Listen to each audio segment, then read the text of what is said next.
Welcome. My name is Alma Acosta, and today for my final presentation, I will be talking about the comparative study of public sectors of ombudsman offices, specifically with the LAPD and the CDRC.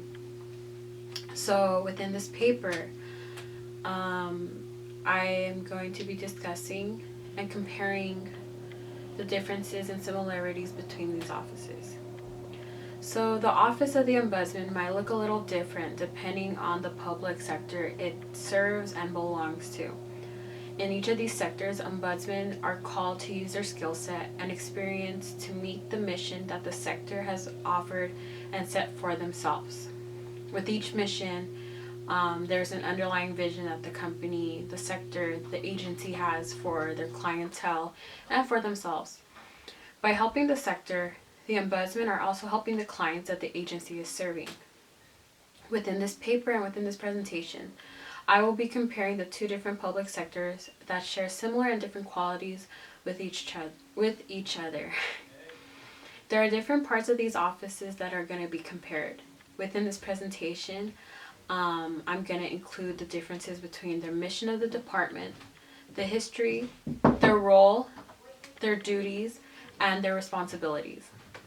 The public sectors that will be discussed in this paper are the Los Angeles Police Department, LAPD Office of the Ombudsman, and the California Department of Corrections and Rehabilitation, CDCR, Office of the Ombudsman.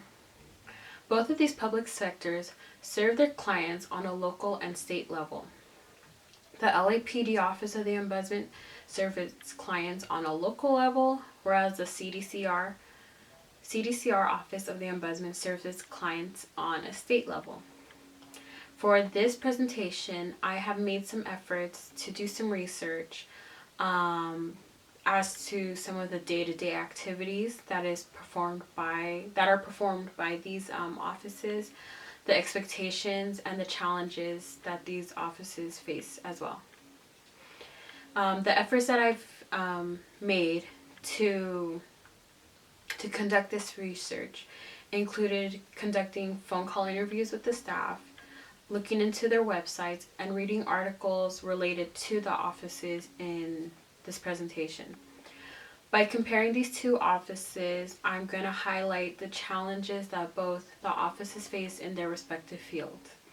On that same note, I will also make an attempt to find the similarities between the offices and how their attempts to adhere to the principles of the United States Ombudsman Association standards are upheld, USOA for short. So I'm going to begin with the LAPD. So the LAPD has been a part of LA's history forever. The LAPD has been a part of Los Angeles for over 100 years, and the police force was initiated on January 4th of 1869. The person who helped with the initiation of this office and this, not office, but the LAPD force was Cristobal Aguilar, who was the mayor in 1868.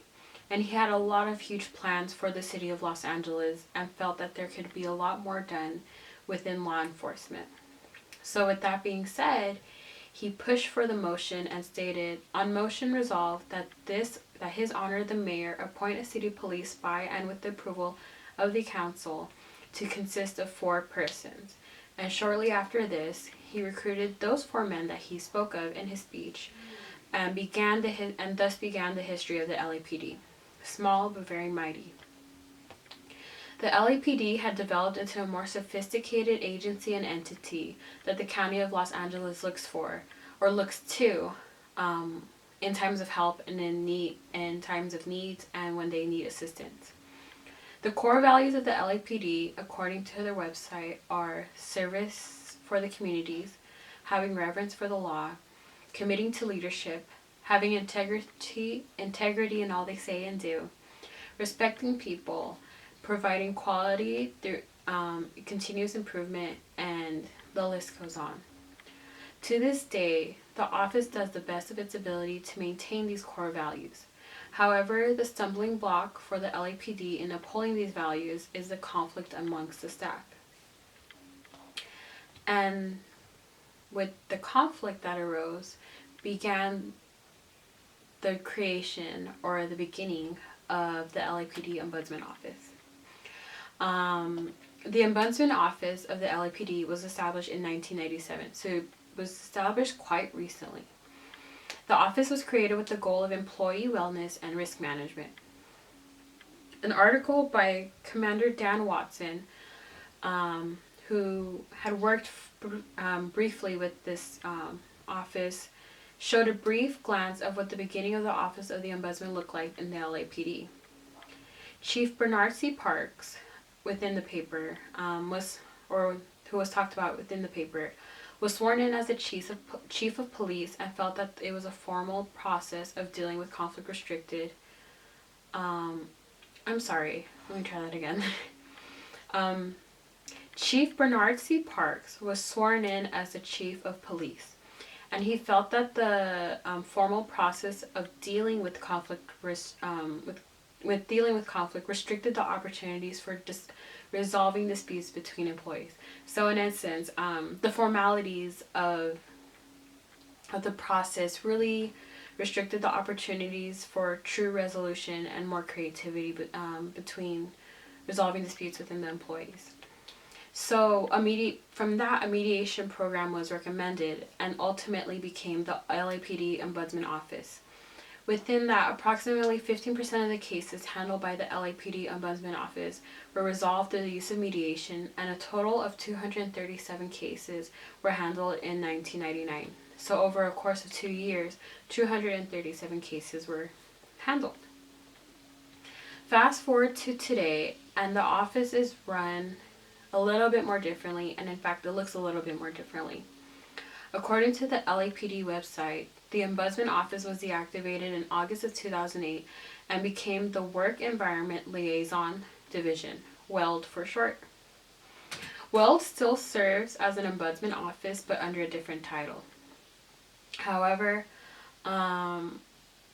this brings into question how much of a difference did this new transition have on the powers, duties, and jurisdiction of the office.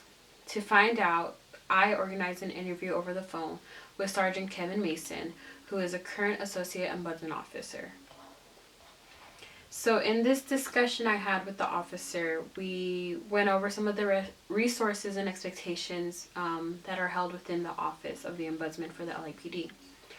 Sergeant Kevin Mason is one of the 4 active Ombudsman Associates that works for the LAPD. In addition to the 4 staff, they have an administrative clerk who helps them out with any extra help. The goal of this office, according to Sergeant Mason, is to help both foreign and civilian department employees with interpersonal conflict, miscommunication, and hard supervision.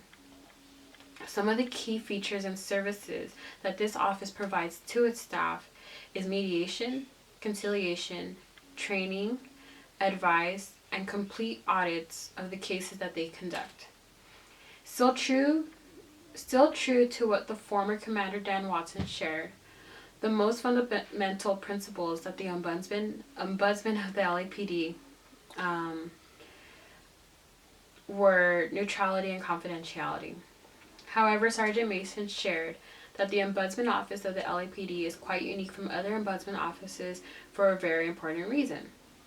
And that reason is that the office is not obligated to hold confidentiality.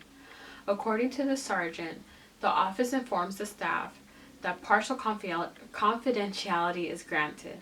The staff who seek help from the Ombudsman Office are informed that their exchanges will remain confidential unless there are allegations of misconduct or violations of department policies. The disputants who seek help from the Ombudsman are also given the option to waive that option.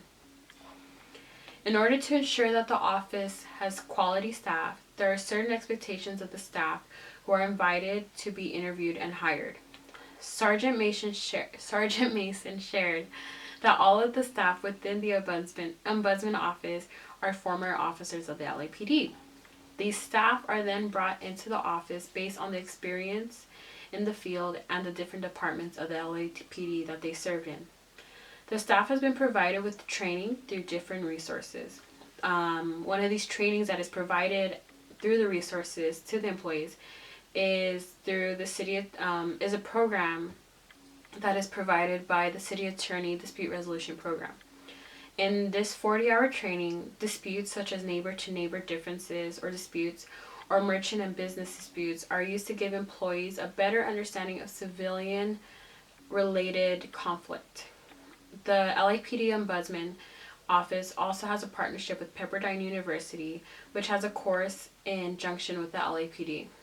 This 40-hour training assists supervisors and other staff in resolving conflict with their employees. As said earlier, the main target group or clientele of this program are the employees and supervisors of the LAPD. However, there are other stakeholders who are impacted within the office, and it goes beyond the department alone. When asked who the stakeholders of the program were, Sergeant Mason disclosed to me and said that the citizens of LA are our biggest stakeholders. He went on to say that the duty of the LAPD was to serve the citizens of LA and that conflict is a barrier in allowing the quality of their work to flourish. He further added that the services provided by the Ombudsman benefits the employees to foster a healthy working environment, which essentially helps them do their job better. There are currently 10,000 sworn-in officers and 4,000 civilian officers who have access to and benefit from the Ombudsman Office. The program is funded through the Department of the LAPD, which is funded by the taxpayers of LA County. There is a limited budget and resources for training the staff.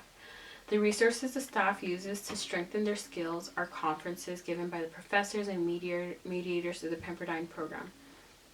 The non-monetary resources that the Ombudsman do share is their experience and understanding of the LAPD culture and environment. The culture of the LAPD is one that is generally united and close-knit.